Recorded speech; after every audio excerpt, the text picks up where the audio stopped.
Joan of Arc, the warrior of God. In the early 15th century, France is engulfed in the 100 Years' War, an endless conflict with England that devastates the country. The English armies occupy a large part of French territory, and the people suffer.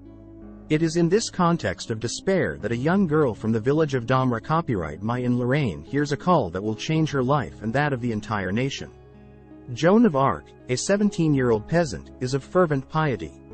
She hears celestial voices, those of Saint Michael, Saint Catherine, and Saint Margaret, who tell her that she has a divine mission: to save France and have Charles VII crowned in Reims. Although this idea seems insane to many, Joan's unshakable conviction quickly draws attention. One day, Joan decides it is time to respond to this call. She leaves her family and goes to Robert de Baudricourt, a local captain, to ask him to send her to the Dauphin Charles. Baudricourt, initially skeptical, eventually yields to Joan's determination and precise predictions. Dressed as a man to protect her virtue and distinguish herself as a military leader, she heads to Chinon to meet the future King of France. When she arrives in Chinon, the Dauphin Charles, wary, tests her. He disguises himself among his court to see if she can recognize him. Joan, guided by her divine voices, identifies him without hesitation, proving her exceptional character and sacred mission. Impressed, Charles entrusts her with an army to liberate Reims, a city besieged by the English for months. At the head of her troops, Joan galvanizes the soldiers with her courage and faith.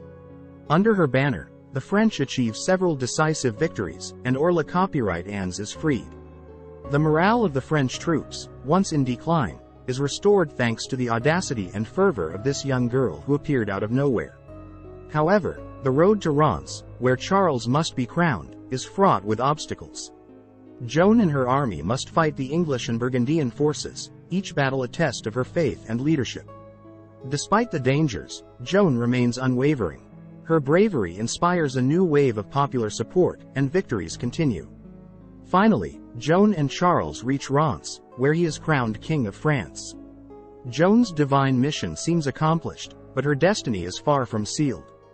The English and their Burgundian allies, furious over their defeats, seek to capture the young woman who dared to change the course of history.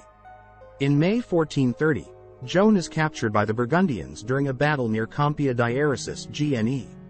They sell her to the English, who try her for heresy and witchcraft.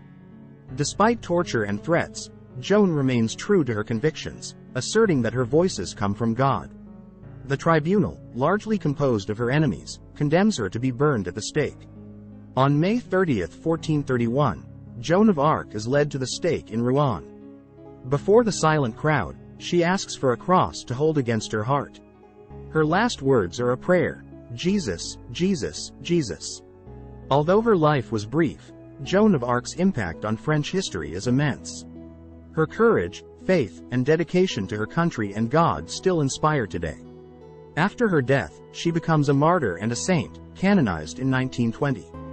Joan of Arc remains one of the most iconic figures in French history, a true heroine who changed the destiny of her nation.